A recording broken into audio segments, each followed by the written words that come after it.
ನಮಸ್ಕಾರ, ವಿಶೇಷ ಸುದ್ದಿ ಪ್ರಸಾರಕ್ಕೆ ಸ್ವಾಗತ. ನಾನು ಹೊನ್ನಾಳಿ ಚಂದ್ರಶೇಖರ್.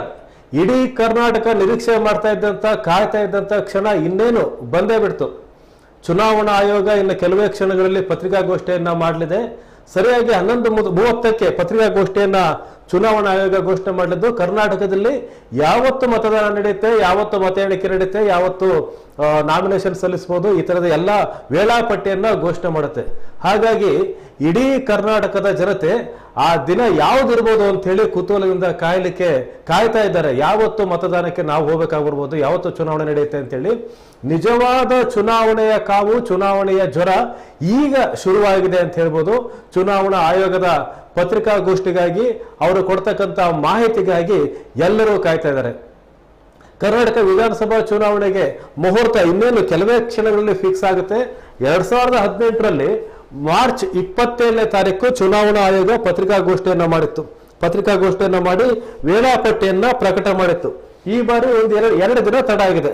ಮಾರ್ಚ್ 29ಕ್ಕೆ ಪತ್ರಿಕಾಗೋಷ್ಠಿಯನ್ನ ಮಾಡ್ತಾ ಇದೆ ಚುನಾವಣಾ ಆಯೋಗ. ಹಾಗಾಗಿ ಎಲ್ಲರೂ ಸಹ ಯಾವತ್ತು ಮತದಾನ ದಿನಾಂಕ, ಯಾವತ್ತು ಮತ ಎಣಿಕೆ ದಿನಾಂಕ ಅನ್ನೋದನ್ನು ನೋಡ್ತಾ ಇದ್ರೆ, ರಾಜಕೀಯ ಪಕ್ಷಗಳು ಸಹ ಈ ದಿನಾಂಕ ಘೋಷಣೆ ಆಗೋದನ್ನೇ ಅವರು ಕಾಯ್ತಾ ಇದ್ರು. ಯಾಕಂದ್ರೆ ಇನ್ನೂ ರಾಜಕೀಯ ಪಕ್ಷಗಳು ಅಭ್ಯರ್ಥಿಗಳ ಪಟ್ಟಿಯನ್ನ ಘೋಷಣೆ ಮಾಡಿಲ್ಲ. ಕಾಂಗ್ರೆಸ್ ಮಾತ್ರ 124 ಅಭ್ಯರ್ಥಿಗಳ ಪಟ್ಟಿಯನ್ನು ಘೋಷಣೆ ಮಾಡಿದೆ. ಆಮ್ ಆದ್ಮಿ ಪಕ್ಷ ಕೆಲವು ಅಭ್ಯರ್ಥಿಗಳನ್ನ ಘೋಷಣೆ ಮಾಡಿದೆ. ಇನ್ನು ಬೇರೆ ಬೇರೆ ಪಕ್ಷಗಳು, ಯಾವುದು ಕರ್ನಾಟಕ ರಾಷ್ಟ್ರ ಸಮಿತಿ ಆಗಿರ್ಬೋದು, ಬೇರೆ ಬೇರೆ ಪಕ್ಷಗಳು ಅಭ್ಯರ್ಥಿಗಳ ಪಟ್ಟಿಯನ್ನ ಘೋಷಣೆ ಮಾಡಿದ್ದಾರೆ. ಆದ್ರೆ ಇನ್ನು ಬಿಜೆಪಿ ಘೋಷಣೆ ಮಾಡಿಲ್ಲ. ಜೆಡಿಎಸ್ ಪಕ್ಷವೂ ಸಹ ಘೋಷಣೆ ಮಾಡಿದೆ, ಕೆಲವು ಕಡೆ ಅಧಿಕೃತ ಅಭ್ಯರ್ಥಿಗಳನ್ನ ಘೋಷಣೆ ಮಾಡಿದೆ. ಮೊದಲ ಪಟ್ಟಿಯನ್ನು ಮಾತ್ರ ಮಾಡಿದೆ, ಆದರೆ ಬಿಜೆಪಿ ಮೊದಲ ಪಟ್ಟಿಯನ್ನು ಸಹ ಘೋಷಣೆ ಮಾಡಿಲ್ಲ. ಹಾಗಾಗಿ ಎಲ್ಲ ರಾಜಕೀಯ ಪಕ್ಷಗಳು ಈ ಚುನಾವಣಾ ದಿನಾಂಕ ನಿಗದಿ ಆಗೋದನ್ನ, ಚುನಾವಣಾ ಆಯೋಗ ಪತ್ರಿಕಾಗೋಷ್ಠಿ ಮಾಡೋದನ್ನ ನಿರೀಕ್ಷೆ ಮಾಡ್ತಾ ಇದ್ರು, ಕಾಯ್ತಾ ಇದ್ರು. ಆ ದಿನ, ಆ ಕ್ಷಣ ಬಂದಿದೆ. ಈಗ ಚುನಾವಣಾ ಆಯೋಗ ಪತ್ರಿಕಾಗೋಷ್ಠಿ ಮಾಡಿದ ತಕ್ಷಣ ಏನೇನಾಗುತ್ತೆ, ಏನೇನು ಬದಲಾವಣೆ ಆಗುತ್ತೆ, ಚುನಾವಣಾ ಆಯೋಗದ ಈ ಪತ್ರಿಕಾಗೋಷ್ಠಿಗೆ ಇರ್ತಕ್ಕಂಥ ಮಹತ್ವವೇನು ನೋಡಿ.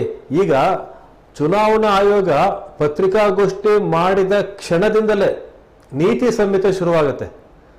ಇದುವರೆಗೂ ರಾಜಕೀಯ ಪಕ್ಷಗಳು ಏನೇನು ಮಾಡ್ತಾ ಇದ್ದು, ಹೇಗೆ ಮಾಡ್ತಾ ಇದ್ದು, ಏನೇನು ಆಟೋಪಗಳಿತ್ತು, ಅದು ಯಾವುದನ್ನು ಮಾಡೋಗಿಲ್ಲ. ಚುನಾವಣಾ ಆಯೋಗ ಪತ್ರಿಕಾಗೋಷ್ಠಿ ಆಗ್ತಿದ್ದಾಗೇನೆ ಇಂಥದೇ ಮಾಡಬೇಕು, ಇಷ್ಟೇ ಮಾಡಬೇಕು, ಹೀಗೆ ಮಾಡಬೇಕು ಅಂತೇಳಿ ಎಲ್ಲದಕ್ಕೂ ಕಟ್ಟುಪಾಡು ಬಂದ್ಬಿಡುತ್ತೆ. ಅಲ್ಲಿ ಚುನಾವಣಾ ಆಯೋಗ ಪತ್ರಿಕಾಗೋಷ್ಠಿ ನೀತಿ ಸಂಹಿತೆಯ ಮೊದಲ ಕ್ಷಣ ಅದು. ಅಲ್ಲೇ ನೀತಿ ಸಂಹಿತೆ ಆರಂಭವಾಗಿದ್ದು, ಮತ ಎಣಿಕೆ ಮುಗಿಯುವವರೆಗೂ ಸಹ ಈ ನೀತಿ ಸಂಹಿತೆ ಜಾರಿಯಲ್ಲಿರುತ್ತೆ. ಅದನ್ನ ಎಲ್ಲಾ ರಾಜಕೀಯ ಪಕ್ಷಗಳು, ಬರೀ ರಾಜಕೀಯ ಪಕ್ಷಗಳು ಮಾತ್ರ ಅಲ್ಲ, ಎಲ್ಲರೂ ಸಹ ಇದನ್ನ ಕಟ್ಟುನಿಟ್ಟಾಗಿ ಪಾಲಿಸಬೇಕು. ಸಾಮಾನ್ಯವಾಗಿ ನೀತಿ ಸಂಹಿತೆ ಏನಿರುತ್ತೆ ಅಂದ್ರೆ, ಚುನಾವಣಾ ಆಯೋಗ ಹೇಳುತ್ತೆ, ಪತ್ರಿಕಾಗೋಷ್ಠಿ ಮಾಡಿ ಏನೇನು ನೀತಿ ಸಂಹಿತೆ ಇರುತ್ತೆ ಅನ್ನೋದನ್ನ ಚುನಾವಣಾ ಆಯೋಗ ಹೇಳುತ್ತೆ. ಆದ್ರೆ ಸಾಮಾನ್ಯವಾಗಿ ಚುನಾವಣೆ ಅಂತ ಅಂದ್ರೆ ನೀತಿ ಸಂಹಿತೆನಲ್ಲಿ ಮುಖ್ಯವಾಗಿ ಬರ್ತಕ್ಕಂಥದ್ದು ಖರ್ಚು ವೆಚ್ಚದ ಬಗ್ಗೆ. ಒಬ್ಬ ಅಭ್ಯರ್ಥಿ ಇಷ್ಟೇ ಮೊತ್ತವನ್ನ ತನ್ನ ಚುನಾವಣೆಗೆ ಖರ್ಚು ಮಾಡಬೇಕು ಅಂತೇಳಿ ಒಂದು ಮಿತಿಯನ್ನ ವಿಧಿಸುತ್ತೆ. ಆ ಮಿತಿಯನ್ನ ದಾಟಿ ಆ ಅಭ್ಯರ್ಥಿ ಖರ್ಚು ಮಾಡೋ ಹಾಗೆ ಅಲ್ಲ. ಆದ್ರೆ ಆ ಚುನಾವಣಾ ಆಯೋಗ ನಿಗದಿ ಮಾಡ್ತಕ್ಕಂಥ ಖರ್ಚು ಲಕ್ಷಗಳಲ್ಲಿರುತ್ತೆ. ಸರಿಸುಮಾರು ಈ ಹಿಂದೆ 11 ಲಕ್ಷ ಇತ್ತು, ಲೋಕಸಭೆ ಚುನಾವಣೆಗೆ 25 ಲಕ್ಷ ಆಗಿತ್ತು. ಈ ತರ ಲಕ್ಷಗಳಲ್ಲಿರುತ್ತೆ. ಈ ಸಲ ಸ್ವಲ್ಪ ವ್ಯತ್ಯಾಸ ಆಗ್ಬೋದು, ಒಂದು 15 ಲಕ್ಷನೋ 20 ಲಕ್ಷನೋ ಏನೋ ಆಗೋದು. ಚುನಾವಣಾ ಆಯೋಗ ಹೇಳುತ್ತೆ ಎಷ್ಟು ಖರ್ಚು ಮಾಡಬಹುದು, ಎಷ್ಟು ಖರ್ಚು ಮಾಡ್ಲಿಕ್ಕೆ ಅವರಿಗೆ ಅವಕಾಶ ಇದೆ ಅಂತೇಳಿ. ಹಾಗಾಗಿ ಖರ್ಚಿನ ಮೇಲೆ ಮಿತಿಯನ್ನ ನಿರ್ಧರಿಸುತ್ತೆ, ವಹಿಸುತ್ತೆ. ಅಭ್ಯರ್ಥಿ ಇದಕ್ಕಿಂತ ಜಾಸ್ತಿ ಖರ್ಚು ಮಾಡೋಂಗಿಲ್ಲ ಅಂತೇಳಿ ಮಿತಿನ. ಅದಕ್ಕೆ ಅವರು ಆಡಿಟ್ ಇಟ್ಕೋತಾರೆ, ಏನೇನೋ ಮಾಡ್ತಾರೆ, ಲೆಕ್ಕಪತ್ರ ಕೊಡ್ತಾರೆ ಬಿಡಿ. ಆದ್ರೆ ಚುನಾವಣಾ ಆಯೋಗ ಹೇಳೋದೊಂದು ಹೇಳುತ್ತೆ, ಬಹಳ ಮುಖ್ಯವಾಗಿ ಗಡಿಗಳಲ್ಲಿ ನಾಕಾಬಂದಿ ಜಾಸ್ತಿ ಆಗುತ್ತೆ. ಅಕ್ರಮ ಸಾಗಣೆ ಇರುತ್ತಲ್ವ, ಅಕ್ರಮ ಸಾಗಣೆ, ಅದು ಹಣ ಆಗಿರ್ಬೋದು, ಗಿಫ್ಟ್ಗಳಾಗಿರ್ಬೋದು, ವಸ್ತುಗಳಾಗಿರ್ಬೋದು, ಅಕ್ರಮ ಸಾಗಣೆ ಯಾವುದು ಎಲ್ಲದಕ್ಕೂ ಸಹ ನಾವು ಏನೇ ಮಾಡಿದ್ರು, ಚುನಾವಣೆ ಈ ನೀತಿ ಸಂಹಿತೆಯ ಸಂದರ್ಭದಲ್ಲಿ ಏನೇ ಮಾಡಿದ್ರು ಅದಕ್ಕೆ ಒಂದು ಪ್ರೂಫ್ ಇರಬೇಕು, ದಾಖಲೆ ಇರಬೇಕು. ನೀವು ನಿಮ್ಮ ಕೈಯಲ್ಲಿ ಒಂದು ದುಡ್ಡಿದೆ ಅಂತಂದ್ರೆ ಆ ದುಡ್ಡು ಯಾವುದು, ಎಲ್ಲಿ, ಯಾರಿಗೆ ಕೊಡಬೇಕು, ಎಲ್ಲಿ ತಲುಪಿಸ್ಬೇಕು, ನಿಮಗೆ ಹೆಂಗೆ ಬಂತು ಅನ್ನೋದು ದಾಖಲೆ ಇರಬೇಕು. ಯಾವುದೋ ಒಂದು ವಸ್ತುನೋ ಗಿಫ್ಟೋ ಎಂಥದ್ದು ಇದೆ ಅಂತಂದ್ರೆ ಅದನ್ನ ಖರೀದಿ ಮಾಡಿದ ಬಿಲ್ಲು, ಏನಾದ್ರೂ ಒಂದು ದಾಖಲೆ ಇರಬೇಕು. ಅದು ಬಹಳ ಮುಖ್ಯವಾದ ನೀತಿ ಸಂಹಿತೆ ಆಗುತ್ತೆ. ಹಾಗಾಗಿ ಎಲ್ಲಾ ಕ್ಷೇತ್ರಗಳೆಲ್ಲ ಗಡಿಗಳಲ್ಲೂ ಸಹ ನಾಕಾಬಂದಿ ಶುರುವಾಗುತ್ತೆ. ಅಲ್ಲಿ ಗೇಟ್ಗಳು ಶುರುವಾಗ್ತವೆ, ತಪಾಸಣಾ ಕೇಂದ್ರಗಳು ಆರಂಭ ಆಗುತ್ತೆ. ಬಹಳ ಮುಖ್ಯವಾದ ನೀತಿ ಸಂಹಿತೆ ಅದು. ಇನ್ನು ಮತ ಎಣಿಕೆ ಸಂದರ್ಭದಲ್ಲಿ ಏನು ಮಾಡ್ಬೋದು, ಧರ್ಮಾಧಾರಿತವಾಗಿ ಮತವನ್ನು ಕೇಳುವಂತಿಲ್ಲ, ಮತ್ತೆ ದೇವಸ್ಥಾನಗಳಲ್ಲಿ ಚುನಾವಣಾ ಪ್ರಚಾರ ಮಾಡುವಂತಿಲ್ಲ. ಇದು ಸಾಮಾನ್ಯವಾಗಿ ಯಾವುದೇ ಚುನಾವಣೆಯಲ್ಲಿ ಚುನಾವಣಾ ಆಯೋಗ ಹಾಕೊಳ್ತಕ್ಕಂಥ ನೀತಿ ಸಂಹಿತೆ. ಬಟ್ ಈ ಬಾರಿ ಇನ್ನೂ ಸ್ವಲ್ಪ ಅಡಿಷನ್ಸ್ ಆಗ್ಬೋದು, ಹೆಚ್ಚುವರಿ ನೀತಿ ಸಂಹಿತೆಗಳನ್ನು ಬರ್ಬೋದು. ಆದರೆ ಈ ಹಿಂದೆ ಮಾಡಿದಂಥ 2-3 ದಶಕಗಳ ಚುನಾವಣೆಯಲ್ಲಿ ಇದ್ದಂಥ ನೀತಿ ಸಂಹಿತೆ ಇದೆ. ದೇವಸ್ಥಾನಗಳಲ್ಲಿ, ಧಾರ್ಮಿಕ ಸ್ಥಳಗಳಲ್ಲಿ ಚುನಾವಣಾ ಪ್ರಚಾರ ಮಾಡಬಾರದು. ಜೊತೆಗೆ ಈ ಪ್ಲಾಸ್ಟಿಕ್ ಬಗ್ಗೆ ಕಳೆದ ಕೆಲವು ಚುನಾವಣೆಗಳಿಂದ ಪ್ಲಾಸ್ಟಿಕ್ ಬಗ್ಗೆ, ಬಂಟಿಕ್ಸ್ ಬಗ್ಗೆ, ಫ್ಲೆಕ್ಸ್ಗಳ ಬಗ್ಗೆ ನಿರ್ಬಂಧ ಹೇರ್ತಾ ಬಂದಿದೆ. ಬಹುಶಃ ಈ ಸರಿನೂ ಅದು ಕಂಟಿನ್ಯೂ ಆಗುತ್ತೆ. ಪ್ಲಾಸ್ಟಿಕ್ ಬಳಕೆಗೆ ನಿರ್ಬಂಧ ವಿಧಿಸುತ್ತೆ. ಫ್ಲೆಕ್ಸ್ಗಳನ್ನು ಹಾಕೋದಕ್ಕೂ ಸಹ ನಿರ್ಬಂಧ ವಿಧಿಸುತ್ತೆ. ಜೊತೆಗೆ ಧ್ವನಿವರ್ಧಕ ಬಳಕೆ ಎಲ್ಲಿ ಬಳಕೆ ಮಾಡಬೇಕು, ಎಷ್ಟು ಬಳಕೆ ಮಾಡಬೇಕು, ಅದಕ್ಕೂ ಸಹ ಮಿತಿಯನ್ನು ಹಾಕುತ್ತೆ. ಕೇಂದ್ರ ಚುನಾವಣಾ ಆಯೋಗದ ಪತ್ರಿಕಾಗೋಷ್ಠಿ ಇನ್ನೇನು ಕೆಲವೇ ಕ್ಷಣದಲ್ಲಿ ಆರಂಭ ಆಗುತ್ತೆ. ಚುನಾವಣಾ ಆಯೋಗ ಯಾವ ದಿನಾಂಕವನ್ನು ನಿಗದಿ ಮಾಡುತ್ತೆ, ಏನು ಮಾಡುತ್ತೆ ಅನ್ನೋದನ್ನ ನೋಡೋಣ ಬನ್ನಿ.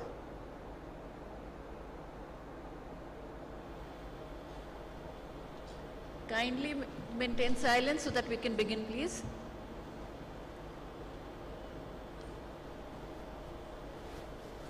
Good morning and welcome to this press conference by Election Commission of India.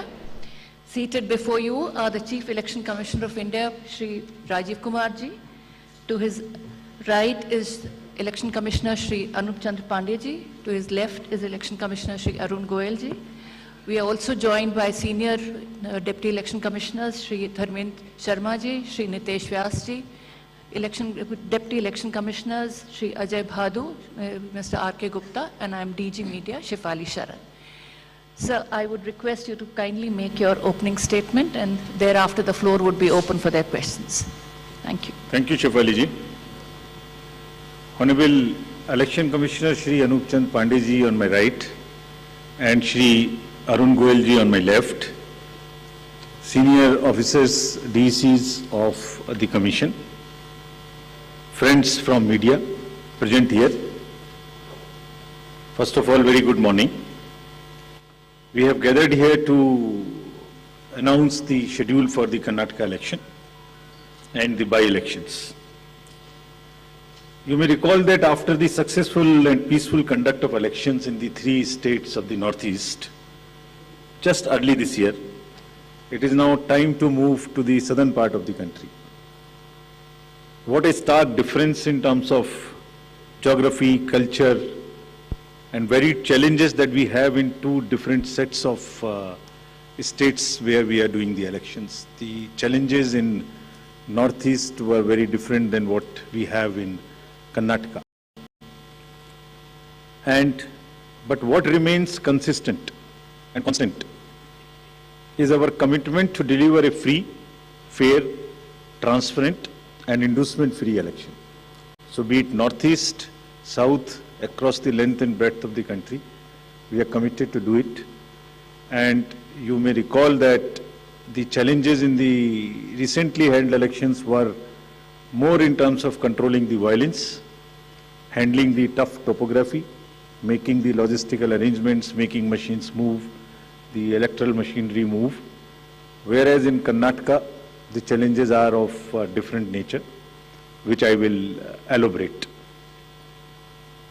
Well, you eagerly must be waiting for the schedule straightway, but just give me 15 minutes, 10 to 15 minutes to tell you the basics profiling. The term of Karnataka Legislative Assembly is till 24th of May 2023. So we have to complete the entire process before that. There are 224 assembly constituencies, of which 36 are reserved for the SCs and 15 are reserved for the STs. Let me just also tell you the electors' profile in the state, because a healthy electoral roll is a prerequisite and a foundation for any election activity and an exercise. Total electors in these states are 5.21 crores, of which male electors are 2.62 and female electors are around 2.59, almost equal. And during the SSR exercise which we completed, the Commission laid special emphasis on the, as I have been repeatedly saying, on the inclusive part of the electoral roll and also the human part of the electoral roll. What does it entail? It means we laid special emphasis on registration of new age voters between 18 to 19 years, women, transgenders, persons with disabilities, and also in Karnataka on the particularly vulnerable tribal groups, who are the disadvantaged groups. If you look at any human development indices, the particularly vulnerable tribal groups are the one who are at the lowest of the ladder. So we said we'll have a special outreach. I'll touch on that in one of the slides. The role gender ratio in the state stands at 988, which is very healthy. And the copies of the electoral rolls, including the process by which it was prepared, have all been shared with the political parties. And the involvement was at every stage. So friends, senior citizens and PWDs, as we have been putting a special emphasis on this part, and it's important in case of Karnataka because it will happen first time in Karnataka. The total number of 80 plus electors is 12.15 lakhs. So you would see that it's an increase of 32% from the 2018. And they also includes 16,976 proud electors who are 100 plus. We'll be having a special outreach for all of them. The persons with disabilities, as you would see a sharp increase because of our focus, has increased to 5.55 lakhs. This is an increase of close to 150% over 2018. And you may ask how it has happened. It's the social justice departments of the states give scholarships to various persons with disabilities. We also collected data from them so that, we can have an outreach. We can go to their houses and have a special outreach to persuade them, to facilitate them to become our voters. And this is the result of that.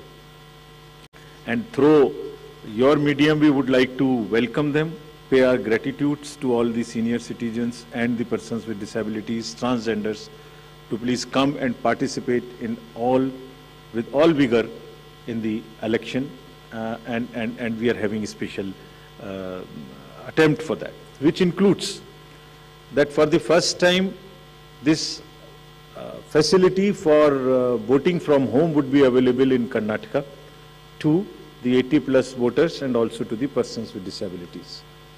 It has been a very successful and very reassuring and very happy experience for all of us in the commission. To just report through you, in recently 5 state elections which we have had recently, Himachal, Gujarat, Tripura, Meghalaya and Nagaland, over 73,200 persons with disabilities and 80 plus senior citizens, we have been able to go to their house and take their votes. I mean, for one vote, 3 to 4 persons go. All the political parties are informed, it's videographed so that secrecy is not compromised. But it is worth the effort. It puts a pressure on the administration, on the already strained administration during the elections. But फिर भी इसमें जाना, vote को लेना घर से senior citizens और पीडब्ल्यूडीज का एक बहुत ही सुखद अनुभूति है और इसको हम आने वाले इलेक्शंस में और इसमें लगातार सुदृढ़ करते रहेंगे. So coming to the inclusive elections and connecting with the youth, which is very critical in case of all the elections, but more so in Karnataka and in terms of youth and urban. I'll tell you how. So the first time voters in Karnataka, because of our special effort as I just mentioned, has increased from 18 to 19 by 9.17 lakhs. And the young electors gender ratio, which was low at 720, has increased to 820. It's a jump of 100%. So means we have been able to get more and more girls in the age of 18 to 19 registered in our electoral rolls. So it's far more gender sensitive now. And all young voters who are turning 18 years by 1st of April 2023 will be able to vote in this forthcoming election. So this again आपके माध्यम से मैं इसको फिर से बताना चाहता हूँ. कमीशन के एफर्ट से 4 क्वालिफाइंग डेट्स का अमेंडमेंट लॉ में हुआ था कि हर क्वार्टर की फर्स्ट डेट. तो हमने एडवांस में एप्लीकेशन जो लेने का प्रोसेस शुरू किया उसमें 1 अप्रैल को जो लोग 18 ईयर्स के होने वाले हैं उनकी पिटीशंस हमारे पास पहले से आके रखी हैं, और वो भी लोग 41,000 ऐसे हैं जो because of this change in amendment would be able to cast their vote, otherwise they would have to wait, they would have waited for the next year 1st of January to become eligible. So this is the power of that amendment which we I've just wanted to tell you. And youth participation in the electoral process, as you know, brings in the required energy and rhythm, yielding to a more vibrant and argumentative electoral process, participative electoral process, which is again a very healthy sign for the democracy. And as our National Voters Day theme was, there is nothing like voting. So this is what we are popularizing amongst the youth, and through you also requesting that they, when we have taken so much of effort to make them voters, let them also respond by coming to the polling stations on the date which we'll announce now. Coming to the particularly vulnerable tribal groups, as are again a human face and an inclusive agenda for the electoral rolls. The purity and the inclusiveness and the health of electoral rolls is one of the focus of the Commission, more so this year. So there are two PVTGs in Karnataka, Jenu Kurba and Koraga tribes. And the total population is 46,852 and 18 plus is 30,507. And you would be happy to know that we have been able to enroll 100%. Primitive, these two PVTGs. और इनके लिए 40 ethnic booth भी हम बना रहे हैं ताकि वो अपने वैल्यू में अपने तरीके से they feel happy participating in our elections. Similarly for transgenders, total transgenders in the state as per the records of the department concerned is 42,756, and we have been able to enroll through our outreach in our process 41,312, which is again almost complete. कुछ ऐसे भी लोग हैं जो अपने आप को electoral roll में एज ट्रांसजेंडर मार्क नहीं कराना चाहते. हमारी उनसे अपील है कि अगर ऐसे कुछ लोग छूट गए तो जिस फॉर्म में जिस सेंसिटिविटीज के साथ वो अपने आप को अटैच मार्क कराना चाहते हैं, हम उसमें एक कदम उनसे आगे बढ़ के उनकी मदद करेंगे और उनको ऐड करेंगे. Now after voters to give you a feel and a overview of the polling stations. There are 58,282 polling stations in the state of Karnataka, of which 20,866 are urban. And I'll tell you what special efforts are required for these urban area polling stations. Average electors per polling stations comes to 883, and we'll be doing as usual the 50% webcasting, which comes to 29,140. On all these sensitive booths which have been identified, we take 4-5 measures. Either there would be a CAPF, or there would be webcasting, or there would be a micro observer. It's a combination, and cumulatively, through a combination of all of this, we tend to put more vigor and vigil on the sensitive booths. For enhanced voter experience, how do we ensure that voters feel happy, want to come to the booth and take part in the festival of democracy? There would be close to 1,320 polling stations which would be managed exclusively by the women. ये भी उनके हर election में हम कर रहे हैं, उनके एक एम्पावरमेंट का भी पार्ट है. There is a feeling that yes, we can do it, and election exercises in the even remote places. There were booths in the recently held elections which were all managed by the women, including the security personnel. और इसी तरीके से 240 polling stations would be model polling stations, जिसमें eco friendly और green booths उनको बनाएंगे. और ये भी एक नया प्रयास शुरू किया है कि जब यूथ नहीं आते हैं वोटिंग में, तो हम पोलिंग स्टेशंस को भी अपने यूथ जो एम्प्लॉयज हैं उनसे मैनेज करें. तो जो भी यंगेस्ट एम्प्लॉयज हैं जिस डिस्ट्रिक्ट में जो भी अपॉइंटमेंट्स रिसेंट हुए हैं उन्हीं को ट्रेन करके उनको भी एम्पावर कर रहे हैं। तो इसलिए 224 such booths would be set up, which would be managed by only the youngest possible the employees of the government, and 100 booths would be managed purely by the persons with disability. We have started another attempt from the last 3 elections, which is an ongoing effort, that we want to make now the availability of AMF almost permanent in all these schools. And here in Karnataka, we are progressing quite well. As you would see on the slide, we are almost 98-97% in terms of all the parameters, which are ramps, toilets, electricity. I am sure that, and hopefully, in this election, the time is still there till the elections polling stations are prepared. Whatever 1 or 2% in each category is left, we have emphasized to the state government, for which we have got a quite firm assurance that they will try and convert 100% facilities in all these schools on a permanent basis.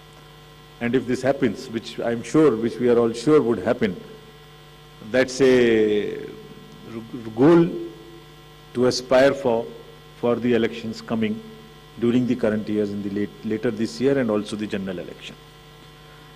So friends, now coming to the urban apathy. This is one area, as I said, that in Karnataka the areas of concerns would be different. So urban apathy is one, and money power is another, which will come to after this. So in urban apathy, the total voter turnout in the state is 72.4 in 2018. Against this, as you know, the overall country, if you look at the 2019 general elections, तो जो 20 top के constituencies हैं जिनमें सबसे कम voting हुई, उनमें से 9 urban area में, इसके नाम यहाँ दिए हैं, मैं ज़्यादा नहीं पढ़ना चाहता, but they are in the top 20. And if you look at the Karnataka, तो जहाँ 72% वोटिंग है, वहाँ बेंगलोर के साउथ, नॉर्थ, सेंट्रल और बंगलौर में वो वोटिंग काफी कम है, 57, 51, 53, 55, 57 as against 72. And another disturbing trend is that it is reducing even from the earlier election, 2013 election. It was even more in 2013. It is reduced in 2018. So when we went there, we did call a large number of universities, students, and talk to them. And then we also decided that in addition to the awareness activities like the electoral literacy clubs and the voluntary action forums, we'll also do because the Karnataka and Bangalore happens to be the knowledge city and the IT city of the country. So why don't we take advantage of their expertise? So we requested the IT sector, and through you we want to thank that IASC came forward, and they are doing an electhon. Instead of hackathon, we are saying it electhon. For what? They say, we are saying that how to enhance the participation of urban and youth. Can we technologically connect to them more? Can we do outreach in a different way? And how to ensure the registration of new voters more and more? We don't have to work so hard. Is there a problem with our software? Is there a way we can motivate them to do it? How can, from the universities, or from the colleges, schools rather, from the 12th, almost everybody becomes 18. 12 years, 12th class when you pass plus 5 if you add, so mostly 17, 17 and a half and 18.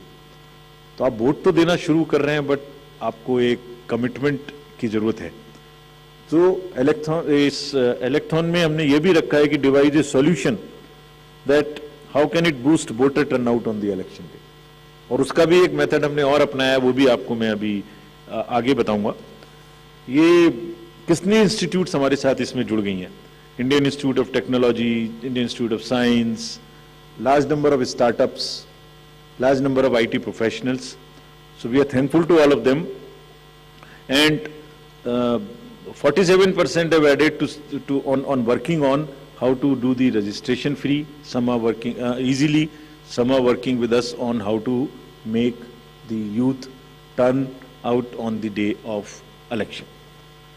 So this result we will again share with everybody when it comes, the solutions when they are given, and जो आने वाले election से उसके लिए हम लोग समझते हैं कि ये एक हमें ऐसी टेक्नोलॉजी या ऐसी आउटरीच बताएगा जो उनकी समझ में आती है, because it's a place where you have most of the educated youth and the urban areas.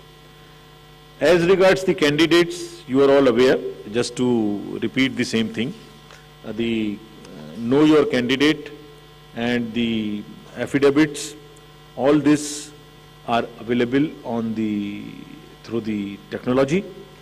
Knowing the candidate is possible through the Know Your Candidate application, and for political parties, these applications are helping them to file the nominations online and to also apply for the entitlements which they have in terms of passes or in terms of booking the grounds for the election rallies, etc. And it is all strictly, everyone has been instructed to follow first in first out principle. जिसने पहले apply किया उसका digital trail उसमें रहेगा. ऐसा नहीं कि apply एक पार्टी ने किया और आपने दूसरी पार्टी को जगह दे दी. नहीं, it is a fair and level playing field which they have to ensure. CVIGIL app की काफी प्रचार कर्नाटका के इलेक्शन में किया है, बिकॉज ये वहाँ बहुत रिलेवेंट है. Because what new challenge we found in Karnataka is, in addition to the youth and urban apathy, is the money power. So this is being popularized a lot, and I'll share with you even before MCC what had happened. MCC will come in force from today, but when we went there, I'll show you, just because of our sincerity on this subject and telling the district officials and enforcement agencies what is the result. I'll show you that. So before coming to that, just to narrate that in recently held elections, total number of polling stations are given here, and there was no repolling. So we want to carry forward this trend. No violence, no repolling, and no और EVM भी बच गई, उनको भी गाली वाली ज़्यादा नहीं पड़ी. सो मतलब उसी चीज़ को आगे बढ़ाने ते हुए हमने वहाँ काफ़ी कोशिश की है कि जितने भी पोलिंग स्टेशंस हैं उनमें आप ऐसे प्रोसेसेस को अपनाएंगे. District magistrates are on the job, that they make the experience for the voter very good, so that they are encouraged to come. And some are working even on applications where if we can tell in advance the queue, so that you can plan your visit to the polling station and avoid standing on the thing. This is also a work in progress. The seizures in these 5 elections, just to tell you the kind of rigor and emphasis जो elections को inducement free कराने में किया जा रहा है. 5 elections जो अभी होके चुके हैं उनमें 18 और 17 में जो इससे पहले हुए थे, 43 करोड़ के अगेंस्ट में 1028 करोड़ का सीजर था. एंड इसमें drug seizures, because we are saying liquor, drug, money, freebies, and drug in particular, because वो पूरी की पूरी सोसाइटी को और बच्चों को खराब करने की उनमें क्षमता है. So all enforcement agencies, we have said that there is a absolute strict vigil you have to have on movement of any kind of material which can induce the elections, and fairly. And I'll show you what has happened. We are strengthening our teams in Karnataka to curb the misuse of money power. From 1,900 in 2018, we are increasing to 2,400. These are the teams which will have the sensitive constituencies. Expenditure observers we are increasing. assistant observers, flying squads, and all to put extra pressure and make it clear to all political parties and candidates that money power they have to just zero tolerance, which we are showing from our sides.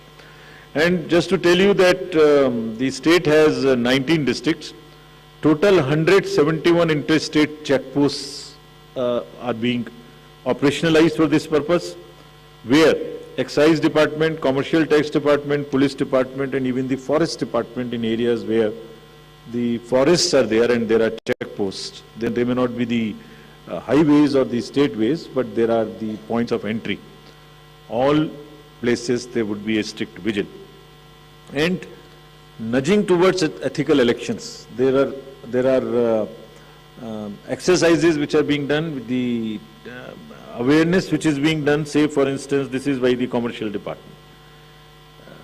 And just to tell you, it's another, when we talked about it in Nagaland, from civil society, there were groups formed in the villages, and villagers came out resisting anybody who was trying to bribe the voters in the villages. I'm repeating it here just to encourage and thank those citizens who have helped us in curbing the menace of money power. And you see, we have directed all the enforcement agencies, which include the state police, state excise, narcotics, coast guards, ED, airport authority, state level committees, bankers committee. What is their role, just in brief? जितने airports हैं वहाँ और जितने landing air strips हैं, even choppers, they will all landings will be checked, so that there is no way that they can be used for movement of any kind of what you call the money or something. इसी तरह से जो check posts or special highways which have been identified, and godowns which are in under the commercial taxes department, warehouses, liquor, all have been mapped, so that there is no increase or a trend of goods coming there. Similarly for freebies, eBay bills are being checked to see in any particular district if there is an increase of the material getting entry to those particular districts. SLBC, we have also requested all the banks, directed them actually, that no movement of the vans which carry cash to fill the ATMs will happen during the late hours, so that they cannot be used. At times, such vans are used for carrying cash. All that has been stopped. In terms of what happened in Karnataka after our last visit, which was, see just some pictures. Even MCC has not come into force. And this is across the parties. Freebies, cash, liquor, all that have been started already having been seized. And it is already crossed almost what was seized during the elections last time. And I want to thank the district administration and enforcement agencies on this, because having by and large tackled the issue of muscle power in the elections, this is now the focus and the time that we handle the money power also. And before MCC comes into being, because हमने उनको यही कहा कि MCC का मुहूर्त क्यों देखना है, आपके पास तो सेक्शंस हैं आईपीसी की, अगर कोई भी ब्राइब के लिए वोटर्स को इंड्यूस करने के लिए अगर अभी से सामान लेके आ रहा है, उस पर कैंडिडेट का नाम लिखा हुआ है बैग के ऊपर, कुकर के ऊपर रखे हुए हैं ये गोडाउन्स, इसमें देखिए आप लिखे हुए हैं, नाम भी लिखे हुए हैं, तो उसको सीज करके उस पर क्रिमिनल केस करने के लिए एमसीसी की जरूरत क्यों है? And thankfully all of them have responded and we are sure that this will peak now. And again through your medium we want to say that citizens also help us by using C-Vigil more and more, and it is our guarantee that in 100 minutes we will not only reach there, we will also report back saying as to what had happened. So friends, now coming to what you have been waiting for. The schedule for the Karnataka Assembly elections for 2023 would be like this. The Gazette notification would be issued on 13th of April. Last date of making nominations would be 20th of April. Date of scrutiny would be 21st April 2023. After that, the withdrawal of the candidature can be up to 24th of April. The polling will take place on 10th of 5 in single phase, and day of counting would be 13th of May. So this is the schedule for the Karnataka elections. There are also some by-elections which are due in the country in various legislative assemblies and parliamentary constituencies. So we are simultaneously announcing the by-elections also. So the by-elections will take place for the assembly in Odisha, Jharsuguda, in UP, in Suar, UPAC 34, 395 Chanabe in UP, Soiyong in Meghalaya in 23, and also in the parliamentary constituency number 4 in Jalandhar, Punjab. So this will fill up all our vacancies till February 2023. So this is the schedule, and I once again, before ending, through the friends from media, I want to appeal to all the voters of Karnataka, young, urban areas, rural area, PVTGs, women, transgender, PWDs, senior citizens, to please come forward and take part in the Festival of Democracy. Thank you very much. Thank you, sir. We'll now be able to take questions.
ಕರ್ನಾಟಕದ ಮಟ್ಟಿಗೆ ಇದೊಂದು ತುಂಬಾ ದೊಡ್ಡ breaking news. ಚುನಾವಣಾ ಆಯೋಗ ಈಗ ಚುನಾವಣಾ ದಿನಾಂಕಗಳನ್ನ ಘೋಷಣೆ ಮಾಡಿದೆ. ಮೇ 10ನೇ ತಾರೀಕು ಕರ್ನಾಟಕ ರಾಜ್ಯದ 224 ಕ್ಷೇತ್ರಗಳಲ್ಲಿಯೂ ಸಹ ಏಕಕಾಲದಲ್ಲಿ ಮತದಾನ ನಡೆಯುತ್ತೆ. ಏಕಕಾಲದಲ್ಲಿ 2-3 ಹಂತದಲ್ಲಿ ನಡೆಯಲ್ಲ. 224 ಕ್ಷೇತ್ರಗಳಲ್ಲೂ ಸಹ ಮೇ 10ನೇ ತಾರೀಕು ಮತದಾನ ನಡೆಯುತ್ತೆ. ಮೇ 13ನೇ ತಾರೀಕು ಮತ ಎಣಿಕೆ ಕಾರ್ಯ ನಡೆಯುತ್ತೆ. ಮೇ 13ಕ್ಕೆ ಮತ ಎಣಿಕೆ ಅಂತಂದ್ರೆ ಮೇ 13 ಸಂಜೆ ಅಥವಾ ಮೇ 14ಕ್ಕೆ ಕರ್ನಾಟಕದಲ್ಲಿ ಯಾವ ಸರ್ಕಾರ ಬರುತ್ತೆ, ಯಾರು ರಚನೆ ಮಾಡ್ತಾರೆ ಸರ್ಕಾರವನ್ನ, ಯಾರಿಗೆ ಬಹುಮತ, ಯಾರಿಗೆ ಬಲ ಅನ್ನೋದು ಸ್ಪಷ್ಟ ಆಗುತ್ತೆ. ಈಗ ಮೇ 10ನೇ ತಾರೀಕು ಈ ರಾಜ್ಯದ 224 ಕ್ಷೇತ್ರಗಳಲ್ಲೂ ಸಹ ರಾಜ್ಯದ 224 ಕ್ಷೇತ್ರಗಳಲ್ಲೂ ಏಕಕಾಲದಲ್ಲಿ ಮತದಾನ ನಡೆಯುತ್ತೆ. ಹಾಗೆ ರಾಜಕೀಯ ಪಕ್ಷಗಳು ಈಗ ಬಿರುಸಿನ ತಯಾರಿಯನ್ನ ಮಾಡ್ಕೊತಾ ಇವೆ. ಯಾರು ಈಗ ಕೆಲವು ಪಕ್ಷಗಳು ಈಗ ಅಭ್ಯರ್ಥಿಗಳನ್ನ ಘೋಷಣೆ ಮಾಡಿದರೆ, ಮೊದಲ ಪಟ್ಟಿ ಘೋಷಣೆ ಆಗಿದೆ. ಇನ್ನು ಕೆಲವು ಪಕ್ಷ ಬಿಜೆಪಿ ಅಂತ ಪಕ್ಷದಿಂದ ಯಾರು ಅಭ್ಯರ್ಥಿ ಅಂತ ಘೋಷಣೆ ಮಾಡೇ ಇಲ್ಲ. ಕಾಂಗ್ರೆಸ್ ಪಕ್ಷ 124 ಕ್ಷೇತ್ರಗಳ ಅಭ್ಯರ್ಥಿಯನ್ನ ಘೋಷಣೆ ಮಾಡಿದೆ. ಆಮ್ ಆದ್ಮಿ ಪಕ್ಷ ಕೆಲವು ಅಭ್ಯರ್ಥಿಗಳನ್ನ ಘೋಷಣೆ ಮಾಡಿದೆ. ಜೆಡಿಎಸ್ ಪಕ್ಷವೂ ಸಹ ಅಷ್ಟೇ. ಆದ್ರೆ ಬಿಜೆಪಿ ಇನ್ನು ಅಭ್ಯರ್ಥಿಗಳು ಯಾರು ಅನ್ನೋದನ್ನ ಘೋಷಣೆ ಮಾಡಿಲ್ಲ. ಹಾಗಾಗಿ ಈಗ ರಾಜಕೀಯ ಪಕ್ಷಗಳ ನಡುವೆ ಬಿರುಸಿನ ಪ್ರಕ್ರಿಯೆ ಶುರುವಾಗಿದೆ. ಈಗ ಇಡೀ ಕರ್ನಾಟಕದಲ್ಲಿ ನಿಜವಾದ ಚುನಾವಣಾ ಬಿಸಿ ಅಂತ ಏನ್ ಹೇಳ್ತೇವೆ, ಚುನಾವಣಾ ಜ್ವರ ಅಂತ ಏನ್ ಹೇಳ್ತೇವೆ, ಚುನಾವಣಾ ಗಾಳಿ ಹವಾ ಅಂತ ಏನೇನೆಲ್ಲ ಹೇಳ್ತೀವಿ ಅದು ಈಗ ಸ್ಪಷ್ಟವಾಗಿ ಶುರುವಾಗಿದೆ. ಚುನಾವಣಾ ಆಯೋಗ ಪತ್ರಿಕಾಗೋಷ್ಠಿಯನ್ನು ಮಾಡಿ ಕರ್ನಾಟಕದಲ್ಲಿ ನಡೆಯತಕ್ಕಂಥ ಚುನಾವಣೆಯ ವೇಳಾಪಟ್ಟಿಯನ್ನ ಈಗ ಬಿಡುಗಡೆ ಮಾಡಿದೆ. ಪತ್ರಿಕಾಗೋಷ್ಠಿಯ ಮೂಲಕ ಘೋಷಣೆಯನ್ನ ಮಾಡಿದೆ. ಚುನಾವಣಾ ಆಯುಕ್ತರು ಭಾರತದ ಚುನಾವಣಾ ಆಯೋಗದ ಮುಖ್ಯ ಆಯುಕ್ತ ರಾಜೀವ್ ಕುಮಾರ್ ಅವರು ದೆಹಲಿಯಲ್ಲಿ ಪತ್ರಿಕಾಗೋಷ್ಠಿಯನ್ನು ಮಾಡಿ ಕರ್ನಾಟಕ ಚುನಾವಣೆಯ ಸಂಪೂರ್ಣ ವಿವರವನ್ನು ನೀಡಿದ್ದಾರೆ.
ಮುಖ್ಯ ಚುನಾವಣಾ ಆಯೋಗ ಈಗ ಹೇಳಿರುವಂತೆ ಕರ್ನಾಟಕದ ಚುನಾವಣೆಯ ಗೆಜೆಟ್ ನೋಟಿಫಿಕೇಶನ್, ಗೆಜೆಟ್ ಅಧಿಸೂಚನೆ ಹೊರಬೀಳೋದು ಏಪ್ರಿಲ್ 13ನೇ ತಾರೀಕು. ಏಪ್ರಿಲ್ 13ನೇ ತಾರೀಕು ಗುರುವಾರ ಕರ್ನಾಟಕ ಚುನಾವಣೆಯ ಗೆಜೆಟ್ ನೋಟಿಫಿಕೇಶನ್ ಹೊರಬರುತ್ತೆ.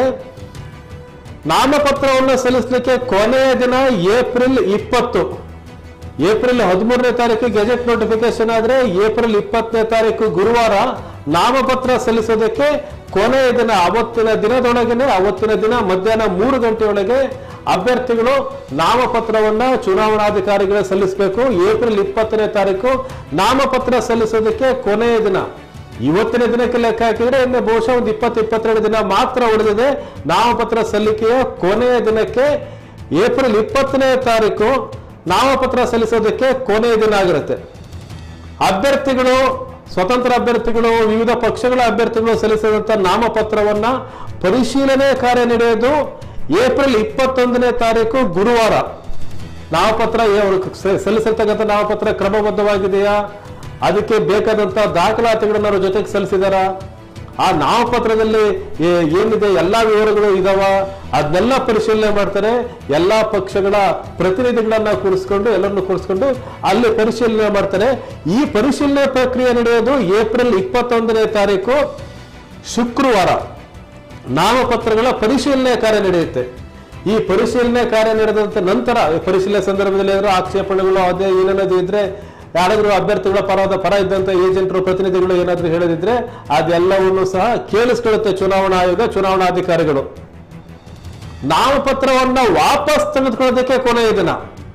ನಾಮಪತ್ರ ಹಾಕ್ಬಿಟ್ಟಿರ್ತಾರೆ, ಕೊನೆಗೆ ಸ್ಪರ್ಧೆ ಮಾಡೋದು ಬೇಡ ಅಂತ ಅನ್ಸುತ್ತೆ, ಅಥವಾ ಆ ಸಂದರ್ಭದಲ್ಲಿ ನಾಮಪತ್ರವನ್ನು ವಾಪಸ್ ತಗೋಬೇಕು ಅಂತಂದ್ರೆ 24ನೇ ತಾರೀಕು ಏಪ್ರಿಲ್ 24 ಸೋಮವಾರ ನಾಮಪತ್ರವನ್ನ ವಾಪಸ್ ತಗೊಳ್ಳೋದಕ್ಕೆ ಕೊನೆಯ ದಿನ ಆಗಿರುತ್ತೆ.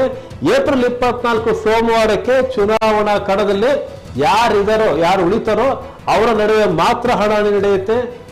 ಆಯಾ ವಿಧಾನಸಭಾ ಕ್ಷೇತ್ರದ ಇಡೀ ಚಿತ್ರಣ, ಎಷ್ಟು ಜನ ಅಭ್ಯರ್ಥಿಗಳು, ಯಾವ ಪಕ್ಷದ ಅಭ್ಯರ್ಥಿಗಳು, ಯಾರು ಅನ್ನೋದು ಸಂಪೂರ್ಣ ಗೊತ್ತಾಗೋದು ಏಪ್ರಿಲ್ 24. ಯಾಕೆ ಅಂದ್ರೆ ಏಪ್ರಿಲ್ 24 ನಾಮಪತ್ರವನ್ನ ವಾಪಸ್ ಪಡೀಲಿಕ್ಕೆ ಕೊನೆಯ ದಿನ. ಅದು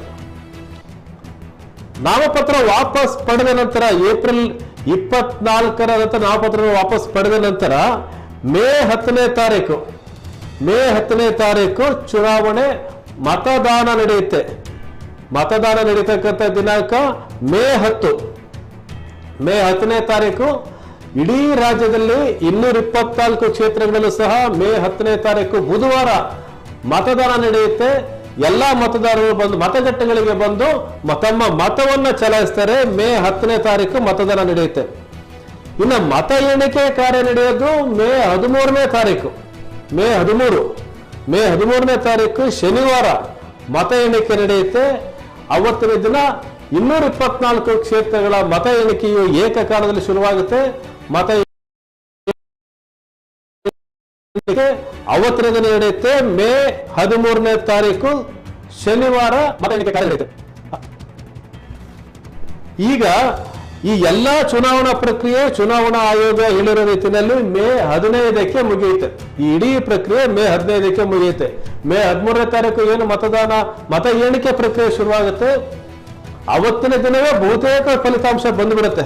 ಯಾಕಂದ್ರೆ ಒಂದು ವಿಧಾನಸಭಾ ಕ್ಷೇತ್ರ ಅಂತಂದ್ರೆ ಗರಿಷ್ಠ ಒಂದು 5 ಲಕ್ಷ 7 ಲಕ್ಷ ಮತದಾರ ಇರ್ತಾರೆ. ಅವತ್ತಿನ ದಿನವೇ ಬರುತ್ತೆ. ಕೆಲವೊಂದು ಫಲಿತಾಂಶ ಮರುದಿನ ಆಗೋದು. ಒಟ್ಟು ಒಂದು 24 ಗಂಟೆಯಲ್ಲಿ ಇಡೀ ರಾಜ್ಯದ ಫಲಿತಾಂಶದ ಸ್ಪಷ್ಟ ಚಿತ್ರಣ ಗೊತ್ತಾಗುತ್ತೆ. 24 ಗಂಟೆ ಬೇಡ, ಒಂದು 4-5 ಗಂಟೆಗಳಲ್ಲಿ ಮೇ 13ನೇ ತಾರೀಕು ಬೆಳಗ್ಗೆ 7 ಗಂಟೆಯಿಂದ ಒಂದು 4-5 ಗಂಟೆಗಳಲ್ಲಿ ಕರ್ನಾಟಕದಲ್ಲಿ ಆಡಳಿತ ನಡೆಸ್ತಕ್ಕಂಥ ಪಕ್ಷ ಯಾವುದು, ಯಾರ್ಯಾರು ಶಾಸಕರು ಆಯ್ಕೆ ಆಗಿದ್ದಾರೆ ಅನ್ನೋದು ಸ್ಪಷ್ಟವಾಗಿ ಗೊತ್ತಾಗುತ್ತೆ. ಮೇ 13ಕ್ಕೆ ಮತ ಎಣಿಕೆ, ಮೇ 10ನೇ ತಾರೀಕು ಮತದಾನ ಪ್ರಕ್ರಿಯೆ ನಡೆಯುತ್ತೆ. ಏಪ್ರಿಲ್ 24ಕ್ಕೆ ಅಭ್ಯರ್ಥಿಗಳು ಅಂತಿಮವಾದ ನಂತರ ಅವರಿಗೆ ಬಹುಶಃ ಒಂದು 15-16 ದಿನಗಳ ಕಾಲ ಪ್ರಚಾರಕ್ಕೆ ಅಭ್ಯರ್ಥಿಗಳಿಗೆ ಅವಕಾಶ ಸಿಗುತ್ತೆ. ಅಂದ್ರೆ ನಾಮಪತ್ರ ಸಲ್ಲಿಸಿದ ನಂತರ ಅವರು ಒಂದು ಅಧಿಕೃತ ಅಭ್ಯರ್ಥಿಯಾಗಿ ಒಂದು 15-16 ದಿನ ಪ್ರಚಾರವನ್ನು ನಡೆಸಬಹುದು. ಹಾಗಾಗಿ ಇಡೀ ಚುನಾವಣಾ ಪ್ರಕ್ರಿಯೆ ಮೇ 15ಕ್ಕೆ ಮುಗಿಯುತ್ತೆ. ಈಗ ಕರ್ನಾಟಕದ ಚುನಾವಣೆ ಏನಿದೆ, ಚುನಾವಣೆಯ ಬಗ್ಗೆ ಕುತೂಹಲ ಏನಿದೆ, ಅದಕ್ಕೆ ಒಂದು ಹಂತದ ತೆರೆಬಿದಿದೆ. ಯಾವತ್ತು ಚುನಾವಣೆ ನಡೆಯುತ್ತೆ, ಯಾವತ್ತು ಮತ ಎಣಿಕೆ ನಡೆಯುತ್ತೆ ಅಂತ ಹೇಳಿ ಈಗ ಮುಂದಿನ ಹಂತದ ಪ್ರಕ್ರಿಯೆಗೆ ಎಲ್ಲ ರಾಜಕೀಯ ಪಕ್ಷಗಳು ತಮ್ಮ ಸಿದ್ಧತೆಯನ್ನ ಮಾಡಿಕೊಂಡಿದ್ದಾವೆ. ಇನ್ನೊಂದ್ಸಾರಿ ಚುನಾವಣಾ ಮತದಾನದ ಈ ವೇಳಾಪಟ್ಟಿ ವಿವರವನ್ನ ತಮ್ಮ ಗಮನಕ್ಕೆ ತರಬೇಕು ಅಂದ್ರೆ ಗೆಜೆಟ್ ನೋಟಿಫಿಕೇಶನ್ ಅನೌನ್ಸ್ ಆಗೋದು ಏಪ್ರಿಲ್ 13ನೇ ತಾರೀಕು. ನಾಮಪತ್ರವನ್ನು ಸಲ್ಲಿಸೋದಕ್ಕೆ ಕೊನೆಯ ದಿನ ಏಪ್ರಿಲ್ 20ನೇ ತಾರೀಕು. ನಾಮಪತ್ರದ ಪರಿಶೀಲನೆ ನಡೀತಕ್ಕಂಥ ದಿನ ಏಪ್ರಿಲ್ 21. ನಾಮಪತ್ರವನ್ನು ವಾಪಸ್ ಪಡೆಯಲಿಕ್ಕೆ ಕೊನೆಯ ದಿನ ಏಪ್ರಿಲ್ 24. ಮತದಾನ ನಡೆಯುವ ದಿನ ಮೇ 10. ಮತ ಎಣಿಕೆಯ ದಿನ ಮೇ 13. ಈ ಇಡೀ ಚುನಾವಣಾ ಪ್ರಕ್ರಿಯೆ ಕೊನೆಯಾಗುವ ದಿನ ಮೇ 15. ಹಾಗಾಗಿ ಈ ಹಾಲಿ ವಿಧಾನಸಭೆ ಏನಿದೆ, ಹಾಲಿ ಶಾಸಕರ ಅವಧಿ ಏನಿದೆ, ಹಾಲಿ ಕರ್ನಾಟಕ ವಿಧಾನಸಭೆಯ ಅವಧಿ ಏನಿದೆ, ಈ ಅವಧಿ ಮೇ 24ಕ್ಕೆ ಮುಗಿಯುತ್ತೆ. ಮೇ 24ರ ಒಳಗನೆ ಹೊಸ ಸರ್ಕಾರ ರಚನೆ ಆಗಬೇಕು. ಆ ನಿಟ್ಟಿನಲ್ಲಿ ಚುನಾವಣಾ ಆಯೋಗ ಚುನಾವಣಾ ದಿನಾಂಕಗಳ ವೇಳಾಪಟ್ಟಿಯನ್ನ ಘೋಷಣೆ ಮಾಡಿದೆ. ಮೇ 24ರ ಒಳಗೆ ಹೊಸ ಸರ್ಕಾರ ಬರಲಿಕ್ಕೆ ಅನುಕೂಲವಾಗುವ ರೀತಿಯಲ್ಲಿ ಈ ಚುನಾವಣಾ ವೇಳಾಪಟ್ಟಿಯನ್ನು ಚುನಾವಣಾ ಆಯೋಗ ಘೋಷಣೆ ಮಾಡಿದೆ.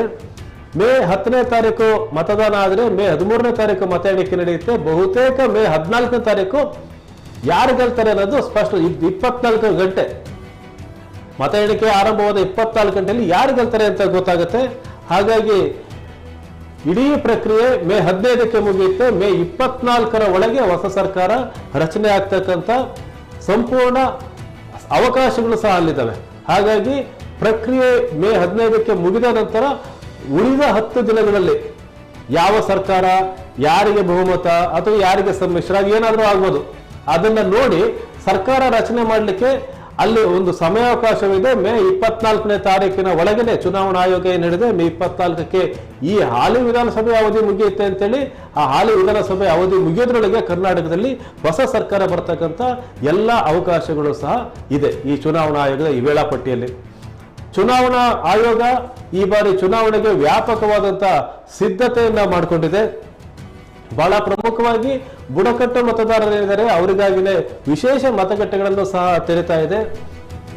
ಅದರಲ್ಲಿ ಸೋಲಿಗರು ಹಾಗೂ ಜೇಲು ಕುರುಬರು ಇವರಿಗಾಗಿ ಬುಡಕಟ್ಟುಗಳಲ್ಲಿ ಮತಗಟ್ಟೆಗಳನ್ನ ತೆರೀತಾ ಇದೆ. ಅವರಿಗಾಗಿ 46,000 ಮತದಾರರಿದ್ದಾರೆ, ಅವರಿಗೆಲ್ಲರಿಗೂ ಸಹ ಮತಗಟ್ಟೆ ತೆರೀತಾ ಇದೆ. ಹೊಸ ಮತದಾರರು ಈ ಬಾರಿ ಚುನಾವಣೆಗೆ 9 ಲಕ್ಷ ಮತದಾರರಿದ್ದಾರೆ. 9,17,241 ಮತದಾರರಿದ್ದಾರೆ ಹೊಸ ಮತದಾರರು. ಈ ಹೊಸ ಮತದಾರರು ಈ ಬಾರಿ ಏನು ನಾಮಿನೇಷನ್ ಮಾಡ್ಕೊಂಡಿದ್ದಾರೆ ಅದು ಪ್ರತಿ ಚುನಾವಣೆಗೂ ಅವ್ರು ಜಾಸ್ತಿ ಆಗ್ತಿರ್ತಾರೆ ಹೊಸ ಮತದಾರರು. ಆದರೆ ಈ ಬಾರಿ ಹೊಸ ಮತದಾರರನ್ನ ಏಪ್ರಿಲ್ 1ನೇ ತಾರೀಕಿನಿಂದ ಮೇವರೆಗೆ, ಜನವರಿ 1ರಿಂದ ಮೇವರೆಗೆ ಯಾರಿಗೆ 18 ವರ್ಷ ಭರ್ತಿ ಆಗುತ್ತೆ ಅಂಥವ್ರೆಲ್ಲರನ್ನೂ ಸಹ ಸೇರಿಸ್ತಕ್ಕಂಥ ಕಾರ್ಯವನ್ನ ಚುನಾವಣಾ ಆಯೋಗ ಮಾಡಿದೆ. 9,17,241 ಹೊಸ ಮತದಾರರು ಈ ಬಾರಿ ಚುನಾವಣೆಗೆ ಹೊಸದಾಗಿ ಸೇರ್ಪಡೆಯಾಗಿ ಮೊಟ್ಟ ಮೊದಲ ಬಾರಿಗೆ ತಮ್ಮ ಮತವನ್ನ ಅವರು ಚಲಾವಣೆ ಮಾಡ್ತಾ ಇದ್ದಾರೆ. ಹಾಗಾಗಿ ಈ ಬಾರಿ ವಿಧಾನಸಭೆ ಚುನಾವಣೆ ಏನಿದೆ, ಚುನಾವಣೆಗೆ ಚುನಾವಣಾ ಆಯೋಗ ಸಂಪೂರ್ಣ ಸಿದ್ಧತೆಯನ್ನು ಮಾಡಿಕೊಂಡಿದೆ. ಪ್ರತಿ ಜಿಲ್ಲೆಗಳಲ್ಲೂ ಸಹ ಜಿಲ್ಲಾಧಿಕಾರಿಗಳೇ ಚುನಾವಣಾಧಿಕಾರಿಗಳಿರ್ತಾರೆ. ಪ್ರತಿ ಜಿಲ್ಲಾ ಚುನಾವಣಾಧಿಕಾರಿಗಳು ಯಾರು ಅಂದ್ರೆ ಅವರು ಆಯಾ ಜಿಲ್ಲೆಯ ಜಿಲ್ಲಾಧಿಕಾರಿಗಳು. ಅವರು ಇಡೀ ಜಿಲ್ಲೆಯಲ್ಲಿ ನಡೆತಕ್ಕಂಥ ಚುನಾವಣೆಯ ಉಸ್ತುವಾರಿಯನ್ನ ಪಡೆದಿರ್ತಾರೆ. ಇನ್ನು ನೀತಿ ಸಂಹಿತೆ ಚುನಾವಣಾ ಆಯೋಗ ಈ ಚುನಾವಣೆಯನ್ನ ಘೋಷಣೆ ಮಾಡಿದ ಕ್ಷಣದಿಂದಲೇ ಶುರುವಾಗಿರುತ್ತೆ. ನೀತಿ ಸಂಹಿತೆ ಜಾರಿಯಾದ ಕ್ಷಣದಿಂದ ಸರ್ಕಾರಿ ವಾಹನಗಳನ್ನ ಬಳಸುವಾಗಿಲ್ಲ. ಈಗ ಏನು ಜನಪ್ರತಿನಿಧಿಗಳಿಗೆ, ಶಾಸಕರಿಗೆ, ಸಚಿವರಿಗೆ ಸರ್ಕಾರಿ ವಾಹನಗಳನ್ನ ಕೊಟ್ಟಿರ್ತಾರೆ, ಆ ಸರ್ಕಾರಿ ವಾಹನಗಳನ್ನ ಹಿಂಪಡಿತಕ್ಕಂಥ ಕೆಲಸವನ್ನ ಆಯಾ ಜಿಲ್ಲೆಯ ಚುನಾವಣಾಧಿಕಾರಿಗಳು ಮಾಡ್ತಾರೆ. ಆ ವಾಹನಗಳನ್ನ ಆ ಅಧಿಕಾರಿಗಳು ತಮ್ಮ ವಶಕ್ಕೆ ಪಡಿತಾರೆ, ಜಿಲ್ಲಾ ಚುನಾವಣಾಧಿಕಾರಿಗಳು.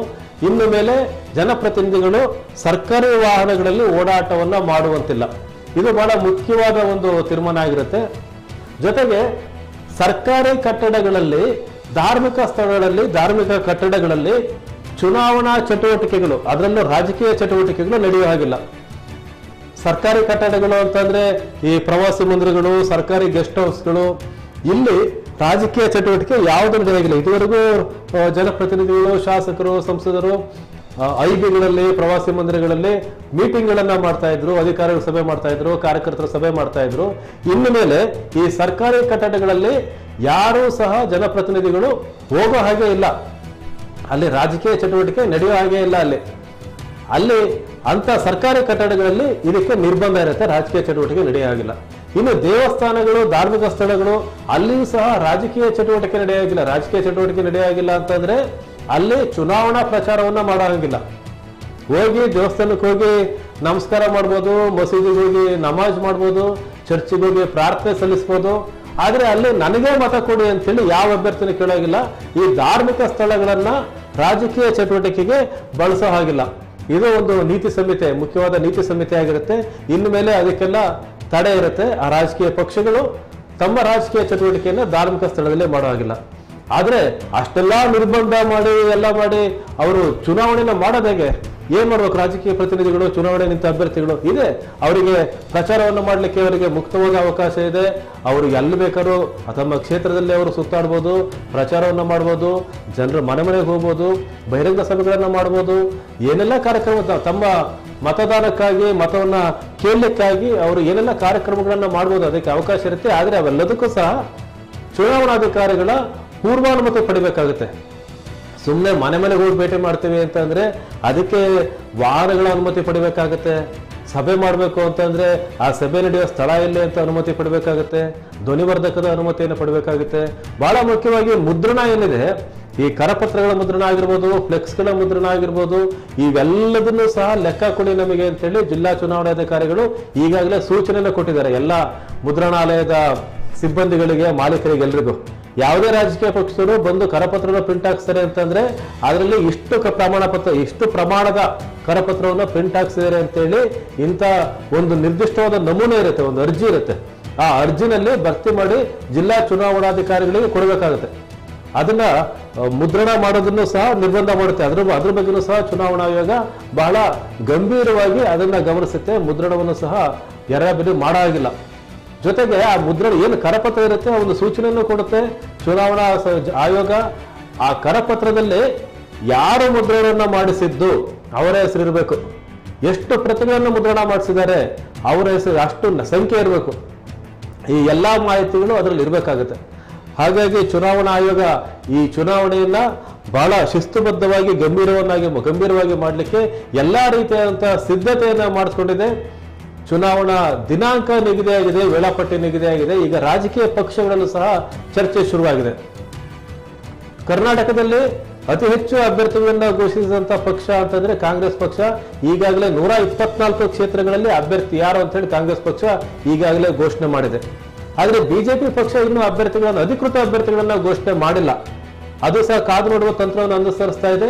ಈಗ ಬಿಜೆಪಿ ಅಭ್ಯರ್ಥಿಗಳನ್ನ ಘೋಷಣೆ ಮಾಡಬೇಕಾಗಿದೆ, ಇನ್ನು ಯಾವ ಅಭ್ಯರ್ಥಿಗಳನ್ನು ಘೋಷಣೆ ಮಾಡಿಲ್ಲ.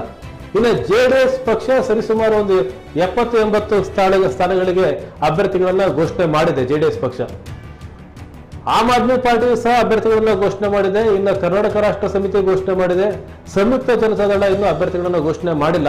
ಹಾಗಾಗಿ ಈಗ ಚುನಾವಣಾ ದಿನಾಂಕ ನಿಗದಿ ಆಗಿರೋದ್ರಿಂದ ಎಲ್ಲ ರಾಜಕೀಯ ಪಕ್ಷಗಳು ಇನ್ನು ತರಾತುರಿಯ ಸಿದ್ಧತೆಯನ್ನ ಮಾಡ್ಕೋತಾ ಇದ್ದಾವೆ.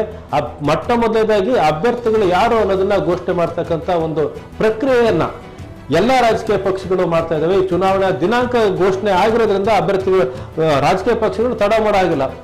ಇನ್ನು ಅವರು ಅಭ್ಯರ್ಥಿಗಳ ಪಟ್ಟಿಯನ್ನ ಘೋಷಣೆ ಮಾಡಬೇಕು. ಸಿದ್ಧತೆ ಟೈಮ್ ಬೇಕಾಗುತ್ತೆ ಅಭ್ಯರ್ಥಿಗೆ. ನಾಮಿನೇಷನ್ ಮಾಡೋ ದಿವಸ ಅಥವಾ ಹಿಂದಿನ ದಿವಸ ಘೋಷಣೆ ಮಾಡಿದ್ರೆ ಅವರಿಗೆ ಸಿದ್ಧತೆಗೆ ಸಮಯ ಕಡಿಮೆ ಆಗ್ಬೋದು. ಆ ಕಾರಣಕ್ಕಾಗಿನೇ ಆದಷ್ಟು ಬೇಗ ಅಭ್ಯರ್ಥಿಗಳ ಘೋಷಣೆ ಮಾಡಬೇಕು ಅನ್ನೋದು ಎಲ್ಲಾ ರಾಜಕೀಯ ಪಕ್ಷಗಳ ಒಂದು ಕಾರ್ಯ ಆಗಿದೆ ಈಗ. ಅದಕ್ಕಾಗಿನೇ ಎಲ್ಲಾ ರೀತಿಯ ಸಿದ್ಧತೆನ ರಾಜಕೀಯ ಪಕ್ಷಗಳು ಮಾಡ್ಕೋತಾ ಇದ್ದಾವೆ. ಯಾವ ಪಕ್ಷ ಯಾವಾಗ ಅಭ್ಯರ್ಥಿಗಳ ಪಟ್ಟಿಯನ್ನ ಘೋಷಣೆ ಮಾಡುತ್ತೆ ಅನ್ನೋದನ್ನ ನೋಡ್ಬೇಕಾಗಿದೆ. ಆದರೆ ಇದಂತೂ ಚುನಾವಣಾ ಆಯೋಗ ದಿನಾಂಕಗಳನ್ನ ಘೋಷಣೆ ಮಾಡಿರೋದು ಕರ್ನಾಟಕದ ಮಟ್ಟಿಗೆ ಒಂದು ಕುತೂಹಲಕ್ಕೆ ತೆರೆ ಎಳೆದಿದೆ.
ಇದು ಈ ಹೊತ್ತಿನ ವಿಶೇಷ.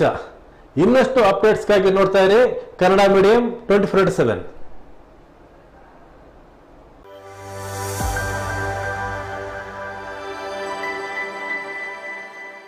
ದೈನಂದಿನ ಬದುಕಿನಲ್ಲಿ ಒತ್ತಡ ನಿರ್ವಹಣೆ, ಸ್ಟ್ರೆಸ್ ಮ್ಯಾನೇಜ್ಮೆಂಟ್, ಎಲ್ಲರನ್ನೂ ತಿನ್ನುತ್ತಿರುವ ಸ್ಟ್ರೆಸ್ ಅನ್ನೋ ಕಾಯಿಲೆ ಹೇಗೆ ನಿಭಾಯಿಸಬೇಕು ಅದರ ಬಗ್ಗೆ ಕಿರುಚಿತ್ರ ಪ್ರದರ್ಶನ, ಉಪನ್ಯಾಸ, ತರಬೇತಿ, ಕಾರ್ಯಾಗಾರ.